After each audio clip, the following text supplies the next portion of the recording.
companies that sell sort of electronic bits and things. They say, oh, you know, you're too small, we don't want to know you and that. And now I'm still not selling much stuff, but I find they're sending me calendars and mugs and things.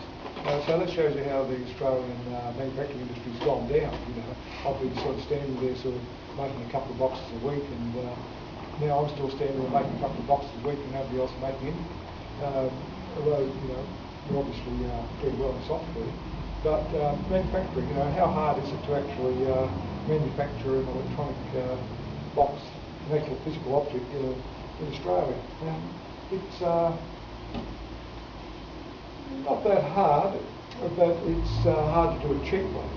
And that means that I'm not going to take on Boss, you know. I'm not going to take on Boss. I'm not going to take on Behringer. Behringer have taken on Boss, you know. But there's always, with anything manufactured, whether it's cars or stop boxes or anything, there's two ends of the market. There's the mass production,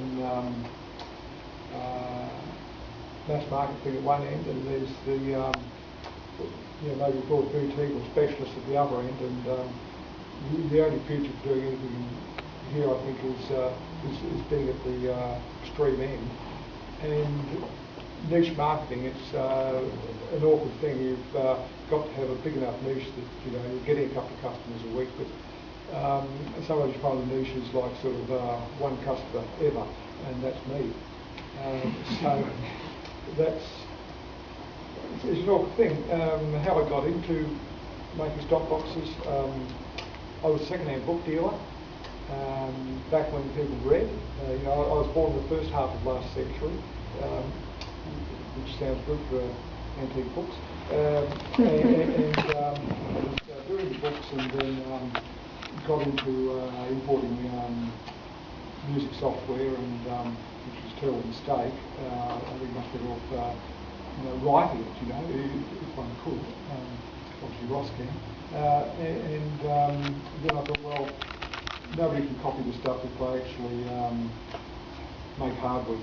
And so the first thing I built was a ring modulator. How a classic ring modulator works, it just takes multiplies two voltages together, and if the voltages happen to be a couple of sine waves, then you get out a sine wave, two sine waves which have frequency equal to the sum and difference of the original sine waves. And this has been used by Stockhausen and that, you know, the classical electronic music stuff in the 50s. And that was the first product. And then when Square Pusher was doing stuff with the MS-20, the Korg analog synthesizer, people were buying the synthesizers just to use the filter section. And they ran out of synthesizers, and so I cloned it, you know, as a slavish copying of the original filter section from the Korg MS-20, and put that in a box, and people can take that to the gig, and they can do it, and I like that. But you'd say, how can you do this stuff if you're a second-hand book dealer with a political science degree? Well, it's not that hard to learn electronics now, you know, teach yourself electronics. When I was first interested in electronics, it was back in the 60s, and then, you know, there was no internet, you know, and no one to ask, and you know, I tried to get into it, I couldn't get into it, and I had a couple of false starts.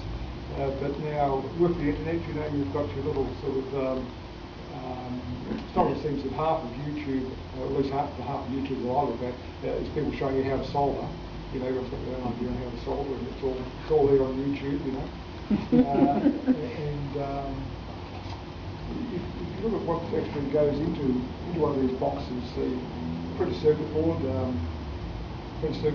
you know, you do your layout on the computer, and there's some cheap software for doing that as well. You can make your own circuit boards. You can, if you're a masochist, you can print laser printer. The laser printer just print onto coated paper. The photographic paper has got that kind of layer of clay sort of built into the surface.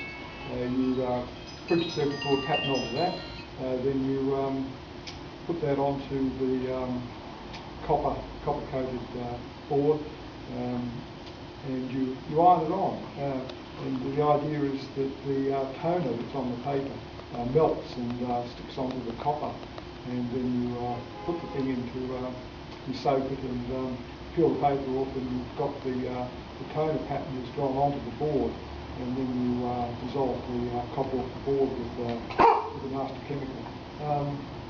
But I don't advise doing that. I advise paying someone else to make your boards. But you can do that. You can prototype it up yourself at home, and I've done it. So you've got your boards, and then you just stick in the components. That's the bit you do yourself. That's the industry that's actually happening in Carlton for 80 hours a week. And the metal box that's all bent up by everywhere you go to people that manufacturers, and you say, how do you what sort of gear you've got there? And they say, we've got this huge laser thing that does everything. We've got this machine that does everything that. And when you actually sort of look behind the curtain, you find that there's some 15-year-old boy with sort of big press thing goes sort of crank, but they get it done. So the boards are done in the lab, and the box is bent somewhere, cut out and bent somewhere in somewhere else, and somebody in Keilor Park does the screen printing on it. And so people say, well, what do I actually do? Well, I sign the cheques, and that's actually possibly the hardest part of the operation. There's a hell of a lot of bright people in Melbourne, and there's a hell of a lot of people who want to make stomp boxes around the world. And you say, why isn't everybody making stomp boxes? How is it that I'm here in Melbourne doing stomp boxes? Couldn't somebody else be doing it better? Well, the thing is that quite often people who can do the electronics and things, they can't actually sign the cheques, and that's not because they haven't got the money when they try to sign the cheque. But the reason they haven't got the money is because they haven't got the idea of how business works. And how business works is this: you have money coming in, and you've got money coming out, and you're going to have more coming in than you're going to have going out. And there's a little line around, it's not even that easy, there's a little line around business, there's a little line around you. And people get the idea that, well, some people think, a dollar, I'm not really sure if that dollar belongs to the business or whether it belongs to me, but I'm pretty sure that I need a dollar right now. And the dollar's gone, whereas it should have gone back on buying more bloody bolts and things. And that's what knocks people out. I think I've seen a lot of people collapse that way. It's not like just being successful, even if the product's a success. They sell, they sell 100 or something, and first money coming in, and they think, I'm a hero, I'll just buy a car, or I'll go for a holiday or something like that, and then the order comes in for another 100, and I think, oh Christ, can't afford the parts. And that's how there's a terrific book on how to run a small business in Australia. It's by a guy called English. I can't remember the name. I think something snappy like how to run a small business in Australia. I can recommend it because really and truly that's running a business, even a tiny business, even a business where you keep the bits of paper in a shoebox like I do. That's sort of the business is the hardest part really. It really is. And for electronics, you can definitely learn to do electronics off the internet, but I found that I wasn't learning anything until I actually grabbed a soldering. Well, you learn a lot when you grab a soldering iron by the wrong end, yes, but you have to actually grab a soldering iron. You've got to start soldering, and then knowledge flows from the barrel of the soldering iron. It really does until you've actually built something. So you don't really learn anything. Another thing is, how do you know what to make? And I ask people what they'd like made, you know, and because musicians, they obviously not into electronics, sometimes they don't realise that you're asking for something which is slightly less, slightly more difficult than you know, rocket science. But sometimes the easiest things look impressive. It's a bit like any kind of magic, you know. Sometimes a magic act or juggling or something, you know, it looks incredibly difficult, but it's not difficult, and other things look very simple, and they are incredibly difficult. You would think the simplest thing to build would be a tremolo unit. You know, you just got the audio coming in and just going, you know, on, you know, waving along, cranking the volume up and down, up and down. But that's actually the hardest thing there is to make in a stop box, because there's virtually nothing happening, and you can hear if anything goes wrong. So I don't do one of those. I do what looks like a harder trick, but it's actually simpler, you know. The other thing about what to build, people will say they want something, but never expect anyone to actually buy it when you build it, you know. People are good for ideas, but it's very rare for somebody to say they want something and actually buy it when you actually manufacture it or make one. So my feeling is, if I can imagine somebody who would want something, then I'll go for it, because you think, well, yes, someone will want it, but if you have things designed by a committee, you could well end up with something that nobody in the whole world wants. You know, one person wants this bit and one person wants that bit. You end up with something that nobody wants. There was a case where I was wanting a little sequence of things, just something that generated voltage that went up, down, up, down, up, down, up, down kind of thing, and like the old synthesizer, you used to go bop, bop, bop, bop, bop, bop, bop, bop, bop, bop, bop. Just one little box like that, and you can tweak the bop, bop, bop, bop, bop, bop, bop, bop, bop, bop. I just want a little box, little one, you know, 8 knobs for the up and down, and 1 knob for the speed control, and that's what I wanted. And I was talking to a chap who's qualified electronic engineer who's helping me, and I said, well, that's what I want. And he said, oh, you know, no, really, Paul, you really want to put a microprocessor in it? And I said, well, you know, everything's easier with microprocessing. And he said, but of course, if you put a microprocessor in it, then you really want to do this and this and this. And I said, well, that's not really what I want, you know. And he says, no, but it's what I want. And so I just let him do it. And it ended up, because I figured if he wanted it, somebody else might want it as well. And it ended up a successful project. But I've never been able to use the thing myself, because you've got to hold too many buttons down, and I'm just young from the pre-button generation, and I've just never been able to get into that one. But it was successful. The only problem with it was had a few too many parts in it, and there wasn't very much profit in it, so I stopped making it. But people around the world, they, you know, every couple of weeks somebody says, oh, you know, I want to buy one. So it's very hard, but you've got to, yeah, you've just got to do what you can. I don't know what else to say about the things. I can say that one good thing about it is I've met some terrifically interesting people. I like people who are, you know, obsessed, and I would say analog techno musicians are possibly the most obsessed people in the universe. You know, it's terrific. The other thing I'm interested in is anti-television on, in fact, I think we're just finishing the end of TV week this week, I think.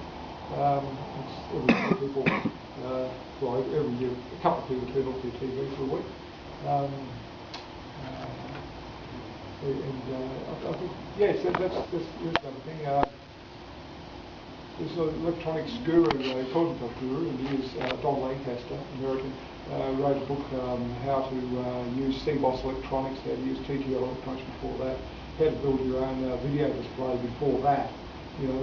Anyway, and he's got a book on how to make money at home, you know, how to be a cottage industry and all that. And the first thing he's got in it, he says, this is how you safely cut the power lead off the television set in such a way that it can't be reattached. You know, it's something that I think is good advice, because it gives you a lot of time. It gives you a lot of extra time. TVs now, anyway, there's not even any parts of them. Either a dumpster diver, you know, dumpster diver, op shop, you know, everything where you put in UL or opportunity shop or savers. And I'll pick up anything out of a stick, you know. But TVs is not worth picking up. You know, there's only 1.5 chips in them, and there's nothing to be gained. I can give a plug to there's a local group making synthesizers, making your own synthesizers. There's details you can use in Swap Shop and Carlton. VicMod. Yeah. VicMod. Isn't that what they're calling themselves? VicMod? Yeah, it's VicMod. Yeah. So if anybody's interested in getting into soldering, doing electronics, I can recommend that. And you might not be interested in electronic music, but if you make a board that works, you can always, always sell it to somebody in a spot because people love that sort of stuff. And then you can, do your own cottage industry and, box them up, dress them up, do things.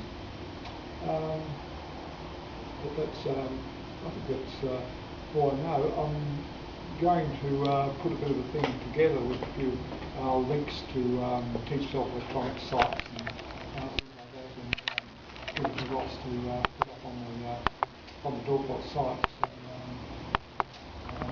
So that will help anyone who's wanting to get in with it. I'm always perfectly happy to talk to anyone at any time who's interested in doing this sort of getting into soldering and doing stuff themselves.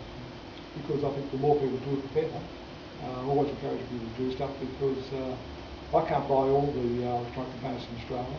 Someone's else got to put their hand up and try to keep the whole system going. The car industry's not doing it.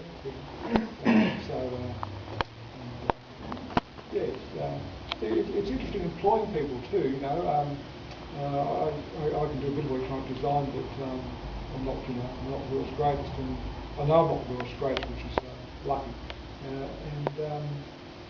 You might think that if you find somebody who's just finished electronic engineering course, that they will know how to do something. Well, this is not in fact true. They may have done digital signal processing or something, and they may not have in fact touched the soldering iron. So that's fair warning. I've had the good, the bad, and the ugly. The good are very good. If you ever sort of wanting to employ someone, the key to it, I've found, is to say, what did you do before you went to university? And if they say, I built this, whatever, and I did that, whatever, then you think, there's a chance here. It was interesting seeing previous things that car thing, that go-kart thing. That's a very good sign. That's the sort of person you want. You don't just sort of learn to do stuff in your own time. And people have got kind of divorced from the physical world, I think. And so, but I'm still struggling with the knobs and that. That's what we like. We like our knobs, they're paying a lot of people.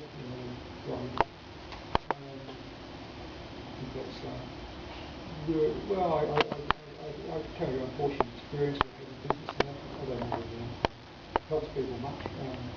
I can. I remember when I started, I used to collect analog synthesizers until I realised I wasn't a musician. I had quite a few synthesizers by that stage, and I thought, well, I better find some way to drive these things from the computer. And I knew enough electronics to work out that I needed some particular chips, and it was kind of doable, to do a 4-channel MIDI to control voltage converter. But I knew that I couldn't do the design. Certain things in the programming, because when I looked at programming, I was supposed to be doing programming just on cards, and swore I'd never go there again. I found a couple of guys who reckoned, oh yes, they could do this. they looked sort of, well, they looked pretty bad, but they looked, you know, I felt talking to them that they were capable of doing it. And we gave them a few $1,000 to do the prototype. The idea was that they were, one of them was doing the analog design, one of them was doing the programming. And we gave them a couple of grand, and we got on and said, oh, well, we need some more money, you know. So, here's some more money, because I was booked here and suddenly they'd done it, but they'd also thought, oh, you know, we've done it, but why don't we manufacture it ourselves? And so what can you do? You know, I mean, that's the thing in business. You know, you have a contract or you can not have a contract, but it doesn't matter unless, you know, you're happy paying for a lawyer either way. So that was that, and they went off and they got a bank loan and spent the whole lot on dope. The whole lot. That was that. And so I didn't even have a prototype. I had absolutely nothing. You know, and I was sitting above the music swap shop. You know, I was straight over a little office above there where I was trying to sell music software that hadn't really taken off. And a chap walked in off the street, it was completely random, you know, he found himself up there racks and says, what do you do? And I said, oh, well, you know, mostly I cry and here's why. So I told him a story and he said, oh, you know, 4-channel, you know, MIDI to CV converter, there wasn't more than a week's work in that. And I said, well, if you think you can do it, you can do it, you know. Anyway, he went away and much to my surprise, he comes back a couple of weeks later and says, oh, you know, there was a little more work than I thought. But you know, I've done the design, you know, and I said, well, Christ, Jesus, you know, what do I owe you? And he says, you don't owe me anything, but if you go commercial, you have to employ the girl in my band to do the soldering. And you know, and there was another case of meeting a terrific person. It turned out that he was the chief electronic design person for the Volunteer project, and he just you know, just walked in there at random, and there it was, and so that kind of kicked us on really. Otherwise we would have gone ground to a halt there. So a lot of chance involved. So I mean, I'm lucky in the sense that I don't have any you know, family or anything like that to support. It was just, you know, myself and cat. So, you know, you take chances which you probably wouldn't if you had children and things. But it's good. It's more fun than it sounds possibly. But I'm not, as I say, a musician. I'm not actually into it, but I like the electronics, and I like making them do what you want them to do. But anyway, that's probably enough, more than enough. But I'll get a demonstration of some of the bits. Sure. Play something. Yeah.